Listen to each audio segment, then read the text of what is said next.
Hi students, welcome back. This is your Nancy ma'am. I hope you all fine and safe. Students, in this video I am going to explain the next topic in your history lesson 1. Okay. So in the previous videos you were learnt about the Portuguese and Dutch. Students, shall I ask question from that topics? Yes, good. Where did Dutch found their first factory in India?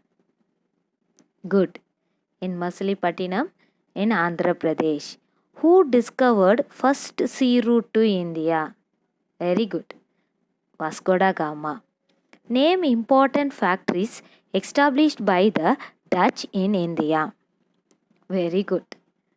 Nagapattinam, Masilepattinam, Surat and Kochi. Very good. So students, I hope that you were understand about that topics very well. Isn't it students? Yes. So in this video, I am going to explain the next Europeans who arrived in India. Okay. So the next Europeans is British. The British arrived India in 1600 AD. After the Dutch, the English arrived in India. Okay. After the Dutch, the English arrived India. They started spice trade in India and also they founded settlements in India. Okay. So, டச்சுக்கு அப்புறம் யார் உள்ளே வரான்னு பார்த்தோன்னா English means the people of England were called as English. ஓகேவா?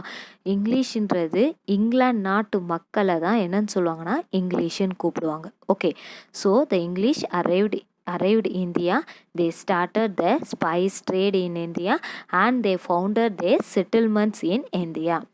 The competition between English and Dutch would not fought with British. So the Dutch lost their settlements one by one to the English in 1795. So இங்கிலீஷ்க்கும் டச்சுக்கும் என்ன ஆகுதுன்னா போட்டி வருது. அந்த போட்டினால் என்ன பண்ண முடியலன்னா டச்சால் English கூட போட்டி போட முடியல. ஸோ டச் என்ன பண்ணுறாங்கன்னா அவங்களோட ஒரு செட்டில்மெண்ட்ஸையும் இங்கிலீஷ்கிட்ட ஒப்படைச்சிட்டு என்ன பண்ணுறாங்க, இந்தியா விட்டு போயிடுறாங்க. And the English were started East India Company in India. Okay. So English என்ன பண்ணுறாங்க, ஈஸ்ட் இந்தியா கம்பெனியும் இந்தியாவில் ஸ்டார்ட் பண்ணிடுறாங்க. What is mean by East India Company? It's a trading company. What is mean by trade? Buying and selling the goods is called trade. Okay. In 1600 AD, December 31st, the English East India Company was established with merchants of London. Okay. மர்ச்சன்ட்ஸ்னால் யார்? வியாபாரி. இந்த ட்ரேடுக்காக வராங்கல்ல அவங்கள தான் என்ன சொல்லுவாங்கன்னா வியாபாரின்னு சொல்லுவாங்க. Of London. So the England capital is London. Okay. So the Queen Elizabeth of England. Okay. So Queen Elizabeth of England granted a charter. Charter means nothing but gave permission, okay, to trade with East Indies. ஓகேவா? இந்தியாவோட நீங்கள் trade பண்ணலான்னு சொல்லி என்ன பண்ணுறாங்க, queen Elizabeth permission கொடுக்குறாங்க. Okay. In 1608, Captain William Hawkins was sent by King James I to the court of Mughal Emperor to establish factory at Surat. So என்ன பண்ணுறாங்கன்னா கிங் ஜேம்ஸ் ஒன்னுன்றவர் வில்லியம் ஹாக்கின்ஸ் அவரை என்ன பண்ணுறாங்கன்னா மொகலியர் கோர்ட்டுக்கு அனுப்புகிறாங்க. To get the permission. அவரை என்ன பண்ணுறாங்கன்னா பெர்மிஷன் வாங்கிட்டு வாங்க அப்படின்னு சொல்லி அனுப்புகிறாங்க. For why they getting the permission means to establish the factory at Surat. Okay. ஃபேக்ட்ரினா உங்களுக்கே தெரியும், தொழிற்சாலை. ஓகேவா? Surat. But the permission was not granted due to Portuguese influence. So அவருக்கு என்ன பண்ணலைன்னா மொகலியர் கோர்ட்டில் பெர்மிஷன் கிடைக்கல. ஏன்னு பார்த்தீங்கன்னா போர்ச்சுகீஸோட influence means nothing but power of persons. Okay.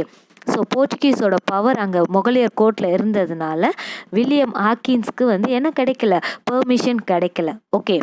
In 1612, Jahangir issued permission to English In 1613 they built their factory at Surat. So என்ன பண்ணுறாங்கன்னா 1612ல் ஜஹாங்கீர் வந்து என்ன பண்ணுறாங்க, இங்கிலீஷ்க்கு பெர்மிஷன் கொடுக்குறாங்க. they can start their factory in where? Surat. Okay, so in 1613 they built their factory at Surat. Okay, in 1615 the trading centers, okay, now the trading centers were established at Agra, Brouch and Ahmedabad by Sir Thomas Roe. Okay, sir Thomas ரோன்ற மூலியமாக என்ன ஆகுதுன்னா trading சென்டர்ஸை வந்து start பண்ணுறாங்க with the permission of Jahangir. Okay, Jahangir பெர்மிஷனோட என்ன பண்ணுறாங்க, ட்ரேடிங் சென்டர்ஸையும் இந்தியாவில் ஸ்டார்ட் பண்ணுறாங்க. In 1639 Francis Day, okay, Francis Day என்றவர் என்ன பண்ணுறாருன்னா obtained means received, okay, obtained Madras as a lease from Chinnappa Nayak. ஓகேவா, சின்னப்ப நாயக்கிட்டேருந்து என்ன பண்ணுறாருன்னா மெட்ராஸை லீஸ்க்கு வாங்குறாரு. எதுக்காக வாங்குறாரு அப்படின்னு பார்த்தீங்கன்னா laid the foundation for the modern மெட்ராஸ்க்கு அடித்தளம் போடுறாங்க. Okay, in 1640 to protect their trade they built the Fort St. George in Madras. Okay, so அவங்களோட ட்ரேடை பாதுகாத்துக்கணுன்றதுக்காக அவங்க என்ன பண்ணுறாங்கன்னா ஒரு ஃபோர்ட்டை வந்து கட்டுறாங்க. ஓகே, கோட்டையை வந்து கட்டுறாங்க. என்னன்னு பார்த்தோன்னா Saint George in Madras, Fort Saint George in Madras அப்படின்னு சொல்கிறாங்க. ஓகேவா, ஸோ இதுதான் என்னன்னு பார்த்தீங்கன்னா ஹெட் குவார்ட்டர்ஸ். ஓகே, யாரோட ஹெட் குவார்ட்டர்ஸ் அப்படின்னு பார்த்தீங்கன்னா பிரிட்டிஷோட headquarters. Okay, next the Charles second. Okay, the Charles second the king of England. Okay, Charles செகண்ட்ன்றவர் யார், king of England. Married Catherine the daughter of the king of Portugal. ஓகேவா, Portugal நாட்டோட கிங்கோட மகளை வந்து என்ன பண்ணிக்கிறாரு, சார்லஸ் டூ வந்து என்ன பண்ணிக்கிறாரு, கல்யாணம் பண்ணிக்கிறாரு. கிங் வந்து இங்கிலாந்து நாட்டோட கிங் வந்து என்ன பண்ணுறாரு, கல்யாணம் பண்ணிக்கிறாரு. In 1668 Charles II gave Bombay, which he received as dowry, on lease to the English East India Company. So Charles II என்ன பண்ணுறாருன்னா டவுரி மீன்ஸ் வாட், வரதட்சணை. ஓகேவா, அவருக்கு வரதட்சணையாக கொடுத்த பாம்பேவை வந்து என்ன பண்ணுறாருன்னா இங்கிலீஷ்க்கு லீஸ்க்கு விடுறாரு. ஓகேவா, இங்கிலீஷ்க்கு வந்து என்ன பண்ணுறாரு, லீஸ்க்கு விடுறாரு. எதுக்காக விடுறாருனா ஈஸ்ட் இந்தியா கம்பெனிக்காக விடுறாரு. Okay, for the East India Company. East India Company means what, trading companies. Okay, during 1690 a factory was established at Sutanati. Okay, அது மட்டும் இல்லாமல் ஃபேக்ட்ரி வந்து என்ன பண்ணுறாங்கன்னா ஒரு வில்லேஜ் சுத்தநாத்தின்ற வில்லேஜ்லேயும் எக்ஸ்டாப்ளிஷ் பண்ணுறாங்க. In 1698 British purchased 3 villages to build Fort William. ஓகேவா, ஸோ 3 வில்லேஜஸை வந்து என்ன பண்ணுதுன்னா பிரிட்டிஷ் வந்து பர்ச்சேஸ் பண்ணுது. எதுக்குன்னு பார்த்தீங்கன்னா to build the Fort William. Later these villages were grew into the city of Calcutta. ஓகே, இந்த 3 வில்லேஜும் தான் லேட்டர் மீன்ஸ் வாட், கொஞ்ச நாள் கழிச்சு அது வந்து என்னவா மாறிடுச்சு, கல்கட்டாவாக மாறிடுச்சு. Okay, in 17th century English were established factory at Madras, Bombay and Calcutta. So இங்கிலீஷோட ஃபேக்ட்ரி எங்கெல்லாம் ஆரம்பிச்சிட்டாங்க, எக்ஸ்டாப்ளிஷ் பண்ணாங்க அப்படின்னு பார்த்தீங்கன்னா Madras, Bombay and Calcutta. Okay, so India was under the East India Company rule till 1858 வரைக்குமே யாரோட ரூலில் இருந்துச்சுன்னு பார்த்தீங்கன்னா ஈஸ்ட் இந்தியா கம்பெனி ரூலில் தான் இந்தியா இருந்தது. After 1858 India came under the direct administration of the British Crown.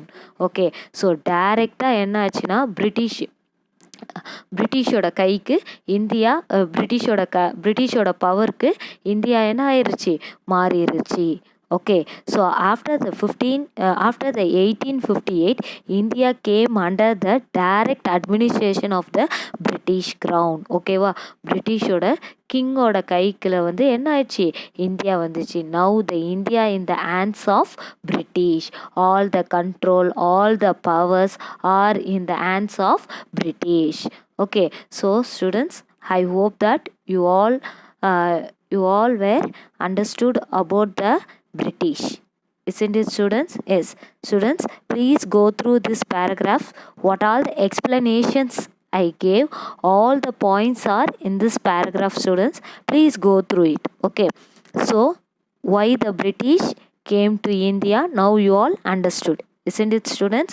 The British came to India. They started settlements in India, and also they started many trading centers in India, and also they started their factories. Okay, and they captured many places in India. And during which period? 1600 to 1858. I hope that, students, you all understood about the British. If you have any doubt, you can ask me, students. Thank you.